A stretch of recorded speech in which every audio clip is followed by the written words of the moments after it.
Saya mau akhiri begini cuma. Dengarin.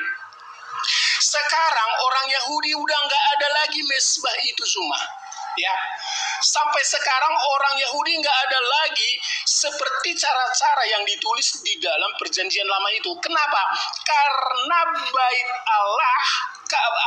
bait Allah mereka, mesbah yang dibangun oleh Salomo yang langsung daripada Yahweh itu udah nggak ada lagi.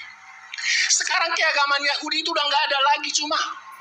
Sebab yang sah bait Allah itu adalah yang hancur tembok-tembok puing-puing sekarang itu. Supaya kamu tahu. Jadi kalau kamu katakan orang Yahudi juga masih membuat kalau masuk ke bait Allahnya itu mereka cuci kaki. Enggak, pakai sepatu. Coba lihat itu mereka ketika mereka masuk ke tembok ratapan itu. Boro-boro cuci kaki. Pakai sepatu, supaya Anda tahu. Dalam arti bahwa sampai sekarang orang Yahudi udah nggak ada lagi bait Allahnya. Cara penyembahan di dalam mesbah yang ada dalam perjanjian baru itu, perjanjian lama itu pun sudah nggak terrealisasi lagi secara konkret. Karena sekarang orang Yahudi itu udah Yahudi abal-abal, ya. Coba kalau kamu cerdas, cari sekarang. Orang-orang Yahudi, peranakan-peranakan di luar itu sudah dites DNA untuk menurut mereka bahwa supaya banyak masyarakat orang Yahudi sampai sekarang. Tapi sesuai dengan perintah Allah yang ada di dalam Alkitab, itu udah nggak ada lagi dilakukan oleh orang Israel.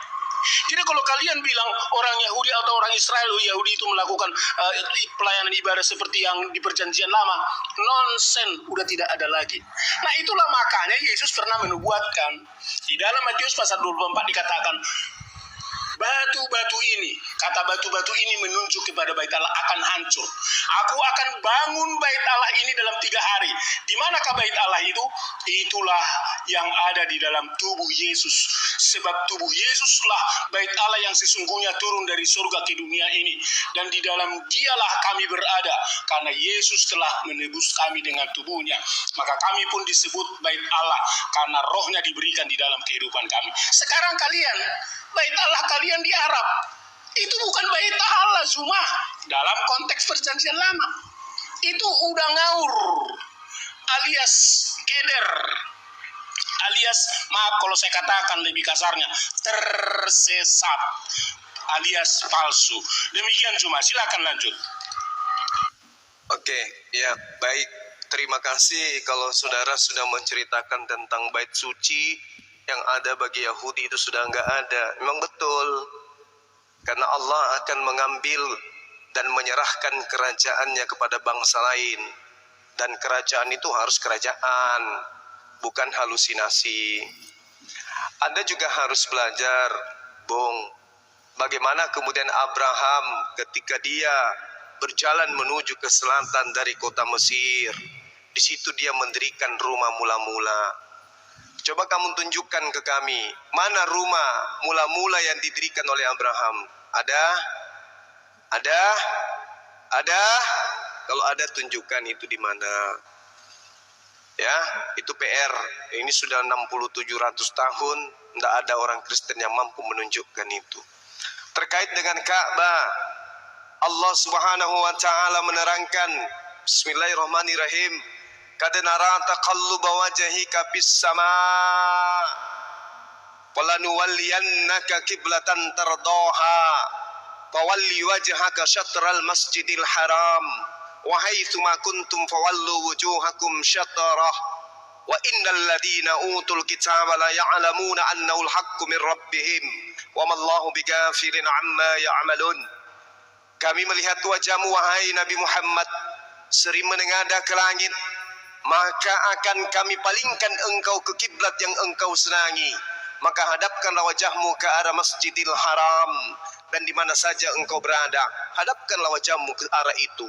Dan sesungguhnya orang-orang yang diberi kitab, yaitu Taurat dan juga Injil, tahu bahwa pemindahan kiblat itu adalah kebenaran dari Tuhan mereka, dan Allah tidak lengah terhadap apa yang mereka kerjakan. Kejadian 49 jelas sekali diterangkan, tongkat estafet tidak akan diberikan sebelum yang berhak itu datang. Siapa yang berhak? Itulah dia baginda Rasulullah Muhammad sallallahu alaihi wasallam.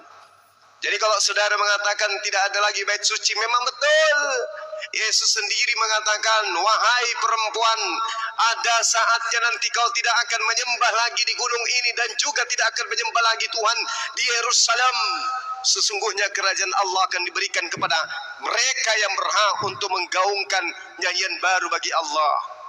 Itu jelas. Jadi kalau Anda mengatakan bait suci adalah Yesus, itu ajaran dari mana? Siapa yang ngajarin? Ya, sementara Yesus mengatakan akan diberikan kepada bangsa lain. Jadi Anda kemudian hanya bisa berasumsi ria. Kemudian yang perlu saudara pahami adalah ketika berbicara mengenai Ka'bah, satu-satunya penggenapan yang menjadi sesuatu yang tidak bisa terbantahkan ketika Tuhan mengatakan seluruh keturunan Kedar, Nebayot akan menghimpun domba, onta, kambing, lembunya di kota yang akan dipilih oleh Tuhan. Itu di mana? Siapa keturunan Kedar? Siapa keturunan Nebayot? Serambi Mekah adalah pusat daripada ibadah keturunan Nabi Ismail alaihissalam yang mereka adalah anak-anak Kedar dan Nebayot. Kemana keturunan mereka ini? Kemana? Sejazirah Arab ketika mereka mempersembahkan kurbannya kemana? Ke Vatikan? Ke Yerusalem? No.